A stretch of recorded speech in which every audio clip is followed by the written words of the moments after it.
پاکستان میں اپنی جڑیں رکھنے والی ہانا علی ریاست ٹینیسی کے ایوان زیری میں 45ویں ہاؤس ڈسٹرکٹ کی نمائندگی کے لیے امیدوار ہیں۔ ہانا علی کے مطابق انہیں یہ سوال اکثر پریشان کرتا ہے کہ امریکی مسلمان اس ملک میں اپنی سیاسی نمائندگی کے لیے کیوں متحرک نہیں، جہاں وہ رہتے، کماتے اور ٹیکس ادا کرتے ہیں۔ میں نے اس سال یہ سوچا ہے کہ I am going to prove in a state like Tennessee to everyone who's watching and listening, sky is not the limit. ہانا علی کہتی ہیں سیاست میں پہلے دن سے ہی انہوں نے تہیہ کیا تھا کہ وہ ایک صاف ستھری ایشوز پر مبنی کیمپین چلائیں گی جس میں صحت عامہ، چائلڈ کیئر، تعلیم وغیرہ سر فہرست ہیں، اور وہ کہتی ہیں ان کی یہی بات ان کے مخالفین سے مختلف ہے۔ Voters that you've talked to either on the doors or the phones about marijuana, like has anybody brought it up?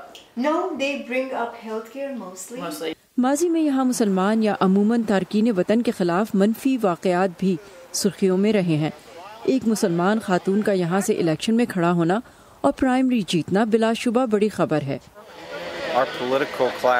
میرے خیال میں سیاسی منظرنامے کی شکل، عورتوں اور تمام بیک گراؤنڈ کے لوگوں کی شمولیت کے ساتھ مجموعی طور پر جتنی زیادہ امریکی عوام جیسی ہوگی اتنا ہی اچھا ہوگا۔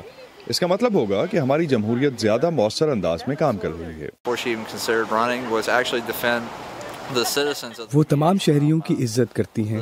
انتخابات میں حصہ لینے کے فیصلے سے پہلے بھی وہ کمیونٹی کے لوگوں کا انتہا پسند گروپس کے مقابلے میں دفاع کرتی تھی۔ Our democracy is on the ballot, our justice is on the ballot, our constitution is on the ballot. Above all, the character of this country is on the ballot. اور پولنگ اسٹیشن پر ہانا کو support کرنے کے لیے ان کی community کے ساتھ ان کی family بھی موجود تھی۔ I'm بہت excited and I'm happy for her and I really hope she wins. It's difficult and I think it's wonderful کہ ہم اپنی بیٹیوں کو یہ دکھائیں کہ this is a possibility, this is a path that we can take.